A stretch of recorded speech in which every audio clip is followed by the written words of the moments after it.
दुश्मन मिले हजार लेकिन पति और बेस्टी ना मिले।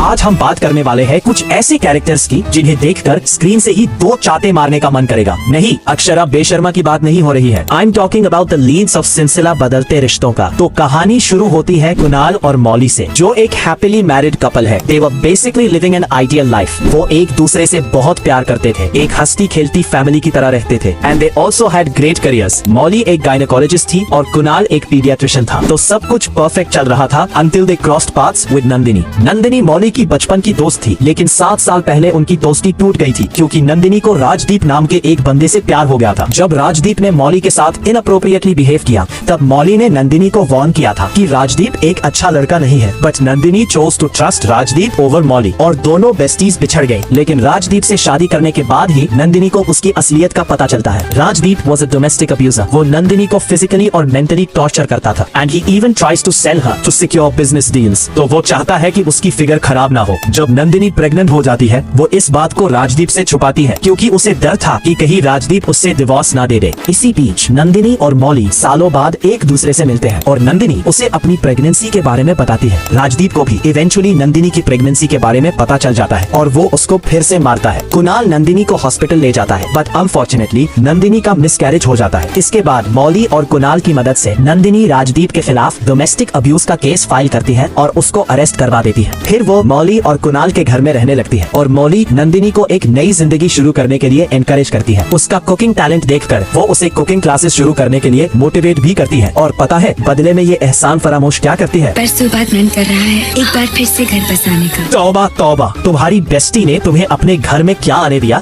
तुम तो उसी के पति के साथ अपना घर बसाने चली हो। लाइक वी गेट इट, तुम्हारे साथ बहुत गलत हुआ है and you deserve a second chance yet love. But उसके लिए कोई और ढूंढ लेती। अपने दोस्त का पति ही मिला क्या? दी आइकॉनिक कोमोलिका once said। तुम्हें पता है तुम जैसी लड़कियां कैसी होती है, जो गले से लेकर घुटने में दुपट्टा ओढ़ के दुनिया के सामने सती सावित्री बनने का नाटक करती हो। मैं बहुत पवित्र हूँ, ऐसे मत करो, ऐसे मत करो, ये कह के कब तुम अपनी शर्म और हया का दुपट्टा गिरा देते हो, तुम्हें खुद भी पता नहीं चलता है। चलो नंदिनी तो थी ही डेस्परेट, लेकिन कुणाल का तो सब कुछ ठीक चल रहा था ना। He had such a loving and caring wife, and yet surprisingly, he was the one who started falling for Nandini first। जब नंदिनी बारिश में नाच रही होती है, कुणाल को उससे उतना ही सच्चा प्यार हो जाता है जितना राहुल को अंजलि से हो जाता है जब उसकी ट्रांसलूसेंट साड़ी हवा में उड़ रही होती है। तो लव गाइस, कुणाल अपने जज्बातों को रेजिस्ट करने की कोशिश करता है, बट उससे हो नहीं पाता क्योंकि जज्बात सही या गलत नहीं होते, जज्बात तो बस जज्बात होते हैं। भाई कौन लिख रहा है ये डायलॉग्स? किसने बनाया है ये सीरियल? कौन है ये लोग? कहाँ से आते हैं? कहीं करण जौहर ने तो नहीं बनाया है ना ये show? Like they're trying so hard to justify cheating with all these poetic dialogues। अंग्रेजों ने इस शो को इंग्लिश में डब करके इसका नाम इनफिडेलिटी रखा, जो कि बिल्कुल सही नाम है। बट हमारे ITV वालों ने क्या नाम रखा? सिलसिला बदलते रिश्तों का। नाम में भी एक्स्ट्रा मैरिटल अफेयर को कितना जस्टिफाई कर रहे हैं, जैसे रिश्ते ऐसे ही हवा में बदल जाते हैं। भाई तुम दोनों ही मिलकर उसे बदल रहे हो। जब नंदिनी और कुणाल के बीच वो रोमांटिक टेंशन बढ़ रही होती है, नंदिनी को बहुत गिल्ट होने लगता है, एज शी शुड। फिर वो शहर छोड़कर जाने का फैसला लेती है, लेकिन कुणाल उसे रोक लेता है और बिना किसी शर्म के अपनी फीलिंग्स कन्फेस कर देता है एंड ये दोनों सीक्रेटली अपना अफेयर शुरू कर देते हैं। कुणाल बी लाइक मेरी आशिकी तुमसे भी और तुमसे भी। Bro like where is the शर्म, वेयर इज द हया। लेकिन चोर कितना भी छुपे, एक ना एक दिन पकड़ा ही जाता है। तो एक दिन मौली इन दोनों को रंगे हाथ पकड़ लेती है, या यूं कहो रंगे मुंह पकड़ लेती है।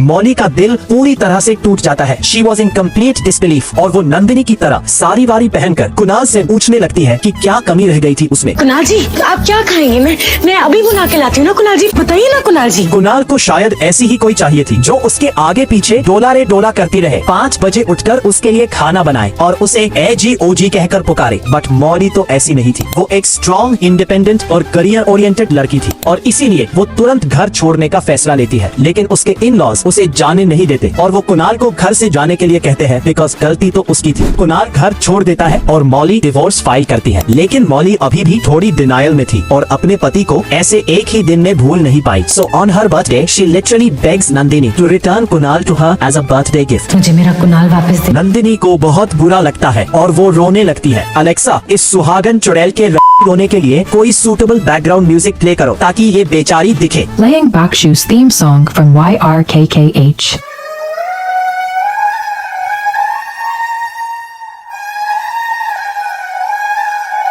Then Nandini also asks Kunal to stay away from her. और जब कुणाल को इस कॉन्वर्सेशन के बारे में पता चलता है, he tells Molly to accept his cheating and move on. Please accept it and try to move on. Nandini और मैं तुम्हें कभी भी दुख नहीं पहुंचाना चाहते थे।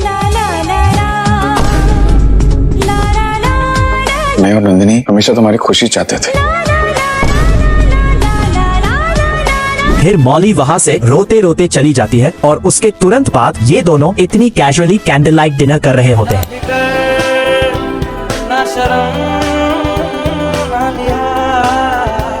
कोई इतना बेशर्म कैसे हो सकता है। फिर दोनों शादी करने का फैसला लेते हैं and at the same time Molly pregnant हो जाती है। लेकिन कुणाल को कुछ मिसअंडरस्टैंडिंग हो गया था और उससे लगने लगा कि मॉली प्रेगनेंसी का नाटक कर रही है ताकि कुणाल नंदिनी को छोड़ दे। कुणाल मॉली को कन्फ्रंट करता है। पति पत्नी के लिए सबसे ज्यादा जरूरी क्या होता है? आई थिंक लॉयल्टी कुणाल, जो तुम में रत्ती भर भी नहीं है। भरोसा। तो तुम्हें उस भरोसे की कसम कहो कि तुम वाकई में प्रेग्नेंट हो। फिर मॉली बोलती है कि वो प्रेग्नेंट नहीं है और कुणाल को बहुत गुस्सा आ जाता है। वो कहता है कि मैं सोच भी नहीं सकता था कि तुम इतना गिर जाओगे। इस बच्चे के वजह से मुझे और नंदिनी को अपना रिश्ता तोड़ना पड़ा। इसकी वजह से मैंने और नंदिनी ने अपना रिश्ता तोड़ दिया। हाय, इतने पवित्र रिश्ते को तोड़ना पड़ा। उल्टा चोर कोतवाल को डांटे। सीरियसली। फिर कुणाल मॉली को डिवोर्स पेपर्स देकर उससे सारे रिश्ते तोड़ देता है, अपने घर से परमानेंटली मूव आउट कर लेता है और नंदिनी से शादी कर लेता है, क्योंकि प्यार से ज्यादा पवित्र और क्या हो सकता है। लानत है ऐसे प्यार पर। सैडली मॉली सच में प्रेग्नेंट थी, but at this point she was just so done with this cheater, जो अंदर ही अंदर चाह रहा था कि उसका कोई बच्चा ना हो और इसीलिए उसने अपनी प्रेगनेंसी का सच नहीं बताया। इसके बाद 6 साल का लीप आता है और मॉली अपने इन लॉज और अपनी बेटी मिष्टी के साथ एक नई जिंदगी जी रही होती है। मॉली को एक नया बेस्ट फ्रेंड भी मिल गया जिसका नाम था ईशान। ईशान मॉली का सहारा बन गया था और मिष्टी का भी बहुत ख्याल रखता था। मिष्टी को भी एक नई बेस्टी मिल गई जिसका नाम था परी। परी और कोई नहीं बल्कि कुणाल और नंदिनी की बेटी है, जो अपने पापा के साथ लंदन से वापस आई है। इनिशियली मिष्टी और परी को नहीं पता था कि वो दोनों हाफ सिस्टर्स है और इनकी दोस्ती के चक्कर में कुणाल और मॉली एक दिन आमने सामने आ जाते हैं। वैसे इसके आंख नाक मुंह पे इतना जूम करने की क्या जरूरत है भाई? एकता कपूर को कंपटीशन देना चाहते हैं क्या? Anyways, so the next day Molly को पता चलता है कि नंदिनी कैंसर की वजह से टपक गई है। Rest in peace Nandini, you will not be missed, at least not by the audience. Molly को तो अपनी धोखेबाज बेस्टी के गुजरने पर काफी दुख हुआ, बट कब तक पास्ट में ही अटकी रहेगी? So she decides to move on with Ishaan. Ishaan तो उसे ऑलरेडी प्यार करता था। फिर कुणाल को पता चलता है कि मिष्टी उसकी बेटी है और मिष्टी को पता चलता है कि कुणाल उसके पापा है, लेकिन वो कुणाल से नाराज रहती है क्योंकि उसने उसकी माँ का दिल दुखाया था। फिर एक एक्सीडेंट में कुणाल की मेमोरी लॉस हो जाती है और उसे सिर्फ मॉली याद रहती है। He had no memory of Nandini and their affair और उसको लगता है कि मॉली अभी भी उसकी बीवी है। तो सबके कहने पर मॉली कुणाल के साथ रहने लगती है क्योंकि सच जानने से कुणाल को सिवियर साइकोलॉजिकल डैमेज हो सकता था। The funny part is, जब कुणाल ईशान को मॉली के आसपास घूमते हुए देखता है, उसे लगने लगता है कि मॉली और ईशान का एक्स्ट्रा मैरिटल अफेयर चल रहा है। Here's a rare glimpse of Kunal getting a taste of his own medicine. कैसे मुझे धोखा दिया, कैसे मुझे चीट किया।